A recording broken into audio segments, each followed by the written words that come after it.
అందరికీ నమస్కారం. తిరుపతిలో వైకుంఠ ద్వార దర్శనం పేరుతో చాలా మంది తొక్కిసలాటలో ఇబ్బంది పడ్డారు, గాయాల పాలయ్యాయి. ముఖ్యంగా 6 చనిపోవడం అయితే మాత్రం చాలా బాధ కలిగించింది.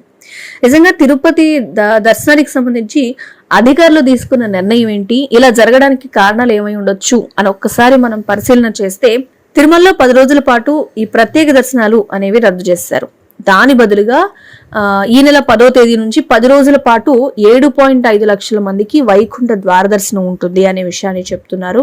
అయితే ఈ 10 రోజుల పాటు సంక్రాంతి పండుగ సెలవులను కూడా చెప్పొచ్చు. ఈ 10 రోజులు సంక్రాంతి సెలవులు ఉండటం వల్ల చాలా మంది తిరుపతికి ప్లాన్ చేసుకుంటారు. దానివల్ల ఇబ్బందులు అనేవి ఎక్కువయ్యాయి అనే విషయం ఖచ్చితంగా గమనించాల్సి ఉంటుంది. 10 రోజుల పాటు తీసుకునే వీళ్ళ నిర్ణయం ఏంటి అంటే 3000 మంది పోలీసులతో 1500 మంది సిబ్బందితో భద్రత అయితే అక్కడ కల్పించారు. ఈవో శ్యామలరావు ఈ విషయాలన్నీ కూడా క్లియర్ కట్ గా 7వ తేదీనే తెలియజేయడం జరిగింది. మరి వీళ్ళు తీసుకున్న నిర్ణయాల్లో పోలీసుల వైఫల్యం అని చెప్పాలా, లేకపోతే భక్తులు ఎక్కువైపోయి భక్తుల మైకంతో తొక్కిసలాట జరిగి చనిపోయే వరకు తీసుకొచ్చిందా అనే విషయాలు ఖచ్చితంగా ఆలోచింపజేసే విధంగానే ఉన్నాయి. అక్కడ ఇంకో విషయం ఏంటంటే టైం స్లాట్ ప్రకారమే వైకుంఠ ద్వార దర్శనాలకు రావాలి అని భక్తులందరికీ చెప్పడం జరిగింది. విఐపీలు స్వయంగా వస్తేనే దర్శనం కల్పిస్తామనే విషయాలు కూడా చెప్పడం జరిగింది. అంటే విఐపీ అన్ని కూడా క్యాన్సిల్ చేసి వైకుంఠ ద్వార దర్శనానికి ప్రత్యేక టోకెన్ల జారీ అనేది అమలు చేశారు. ఈ 10 రోజుల పాటు ఎటువంటి ఇబ్బంది కలగకుండా చూడాలి అనే విషయం గమనించినప్పటికీ కూడా ముఖ్యంగా ఈ వైకుంఠ ఏకాదశి రోజు దైవ దర్శనం చేసుకోవాలి అని చాలా మంది ఎదురు చూస్తుంటారు.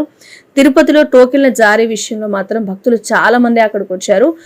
టోకెన్స్ తీసుకుంటేనే వాళ్ళకి అనుమతిస్తారు. అసలు ఎక్కడ తీసుకోవాలి ఈ టోకెన్స్ అనే విషయాలన్నీ కనుక మనం చూస్తే, భూదేవి కాంప్లెక్స్, ఇందిరా మైదానం, రామచంద్ర పుష్కరిణి, శ్రీనివాస కాంప్లెక్స్, విష్ణు నివాసం కాంప్లెక్స్ ఇక్కడ ఏర్పాటు చేసిన కేంద్రాల్లో టికెట్స్ తీసుకోవచ్చు. అయితే బైరాగిపట్టిలో రామనాయుడు ఉన్నత పాఠశాల, ఎంఆర్ పల్లిలో జిల్లా పరిషత్ ఉన్నత పాఠశాల, జీవకోన్లో జిల్లా పరిషత్ ఉన్నత పాఠశాలలో కూడా ప్రత్యేక కేంద్రాలు అనేవి ఏర్పాటు చేయడం జరిగింది. ముఖ్యంగా స్థానికులు ఎవరైతే ఉన్నారో వాళ్ళ కోసం తిరుమల బాలాజీ నగర్ కమ్యూనిటీ హాల్లో టోకెన్స్ ఇస్తున్నారు అధికారులు. జనవరి 13 నుంచి 19వ తేదీ వరకు 7 రోజుల పాటు ఏ రోజుకి ఆ రోజు ముందుగా టోకెన్స్ అనేవి ఇస్తుంటారు. ఈ టోకెన్స్ అన్ని కూడా భూదేవి కాంప్లెక్స్, విష్ణు నివాసం, శ్రీనివాస నివాసం జారీ చేయడం జరుగుతుంది. 10వ తేదీ నుంచి 19వ తేదీ వరకు 10 రోజుల పాటు కేవలం టోకెన్లు తీసుకున్న భక్తులకే దర్శనం ఇస్తారు. కాబట్టి ఎవరైనా ప్రముఖులు వస్తే మాత్రం శ్రీవారి దర్శనం కల్పిస్తామని చెప్పారు. అయితే ఏర్పాట్లు అన్ని కూడా జరిగిపోయాయి. అయితే నెలకొక రాశిలో సంచరిస్తారు సూర్యుడు.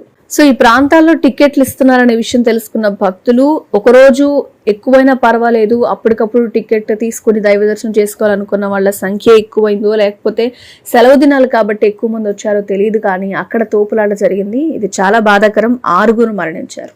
ఇది ఎవరు తప్పిదం? ఇది భక్తులు ఆలోచించుకోవాలా, లేకపోతే అధికారులు ఇలా కాకుండా మరొక పద్ధతిని చేయాల్సి ఉంటుందా అనే విషయాన్ని గమనించుకోవాలి. ఇంతకు ముందు అధికారులు ఏర్పాటు చేసిన ఏర్పాట్లలో వైఫల్యాలు ఉన్నాయా అనే విషయాలు కూడా గమనించాలి. ఎందుకంటే ఏకాదశి అనేది ఒక్కసారి వస్తుంది సంవత్సరానికి. ఎప్పుడు జరిగే ఏర్పాట్లకి ఇప్పటికి లోపం ఏంటి? లేదా తిరుపతి వెంకటేశ్వర స్వామి కన్నెర్ర చేసి భక్తులకు గుణపాఠం చెప్పాలనుకున్నారా అనే విషయాలు కూడా మనం ఇక్కడ గమనించాల్సి ఉంటుంది. టికెట్లు ఎక్కడ ఇస్తారని మనం తెలుసుకున్నాం. అసలు 6 చనిపోవడం బాధాకరమైన విషయం కూడా తెలుసుకున్నాం. మరి ఎవరు తప్పు అనేది మాత్రం ఇంకా ఒకసారి ఆ విజువల్స్ అవి చూస్తే అర్థమవుతుంది. మీరు కూడా చూడండి అక్కడ ఉన్న పరిస్థితి ఏంటి, ఎందుకు అలా జరిగింది అనే విషయాలు.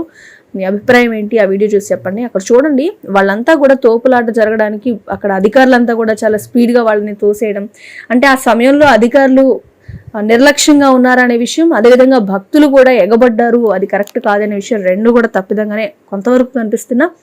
ఖచ్చితంగా ఎవరి వైఫల్యం అనే విషయాలు మాత్రం రాబోయే రోజుల్లో మనకి వివరంగా తెలిసే అవకాశం కనిపిస్తుంది.